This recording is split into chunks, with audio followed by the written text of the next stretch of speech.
A new book says adopting an optimistic yet realistic mindset can help us cope during turbulent times and improve our overall well-being. Practical Optimism, the art, science, and practice of exceptional well-being, is written by mental health expert Dr. Sue Varma. We know her well on this show. She is a board-certified psychiatrist and joins us first on CBS Mornings, as well you should. Thanks for being here. Thank you. This work initially started due to your work with 9/11 survivors. What did you learn from them? Yes. So I learned so much about the ability for the human spirit to be resilient. And resilience is about bouncing back from adversity. But I was really interested in helping people really thrive in the face of it. And one key component of resilience is optimism. But no one ever paid attention to it. We were like, oh, you're either born optimistic or not. But then I realized that even though there is a genetic component to optimism, it's only 25%. The rest is learned. And there are things and skills that all of us can learn and take away.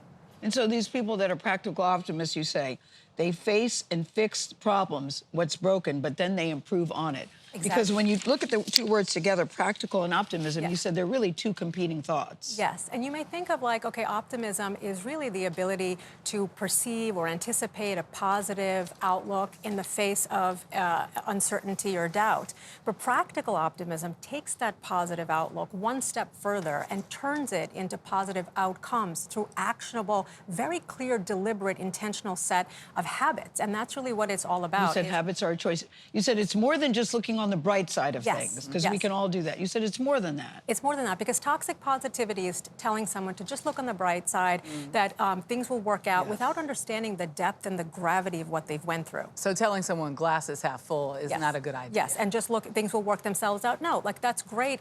Positive outlooks are very important because they put you in a positive mood so that you then feel like you can face the life's challenges. But you have to, and I've sort of codified in this book 8 pillars of practical optimism that start from having an intention and having a purpose. And some people may say, I don't know what my purpose is, like in life and this activity. And I say, put the cart before the horse. Something we call behavioral activation, which is, you know what, if you don't know what to do, exercise. Get out of the house. Something as small as exercise creates more purpose, and purpose begets more purpose. Wow. You also have in the book prescriptions, present prescriptions you call them, including did someone help you today, expressing your gratitude, but you also say create a gratitude mantra. Yes. How does someone go about doing that? Yes. So it's so important, like it's something as simple as keeping a journal of the good things that people have done in your life, and also how you have reciprocated those acts of kindness. Because it's really important to remind yourself that you have worth, that you have matter, that you have meaning, and that people need you. And gratitude is not only about giving, it's also about recognizing that you're willing and you're worthy of receiving as well. That was perfect for that airport angel story. Yeah, I was thinking about that. You said practical optimism is tangible and it's scientific. Yes, we know that optimists live longer. In fact, they experience and enjoy what we call exceptional longevity, not just living Exceptional longevity. Yes, and 20% they live longer. You live longer but healthier, because what we're noticing is that people are living longer, but their health span is not improving, so they're not living longer in good health.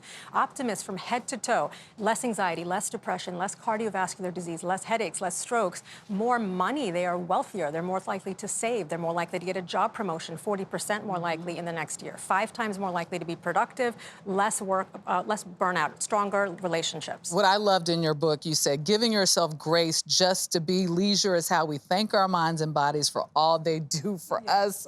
All of us could use that advice. Yes. Yes. I didn't understand, too, that you said you're not a fan of self-esteem. That threw me on page 125. Yeah, so I've never heard a doctor say. Yes. You talk in your book about sometimes the therapist needs therapy, and you talk 100%. About your own journey. Absolutely. But you said you're not a fan of self-esteem. Yes, like, and I grew up with this concept. Yeah, so self-esteem, while, on a superficial level, it's fine. But when you look at it, self-esteem is like the weather, and it's really dependent upon what's going on in the outside world, right? So if you have an accolade or an achievement or award, your self-esteem goes up, and if not, it goes down. Instead, what we want is self-compassion, which is an intrinsic sense of self that doesn't keep you stuck in shame and blame the way self-esteem does. If I'm not doing well, I'm a loser. Instead, it says, I accept this is part of humanity, common humanity, we all mess up, and it gives you a path forward, which is very key. Nice. The bell, ding, ding, ding, just went off in my head. Dr. Sue Varma, thank you so much. An author lives for that, a bell going off. Oh, totally. Yes. It's called self-awareness. I love it. I love it. Practical Optimism goes on sale tomorrow.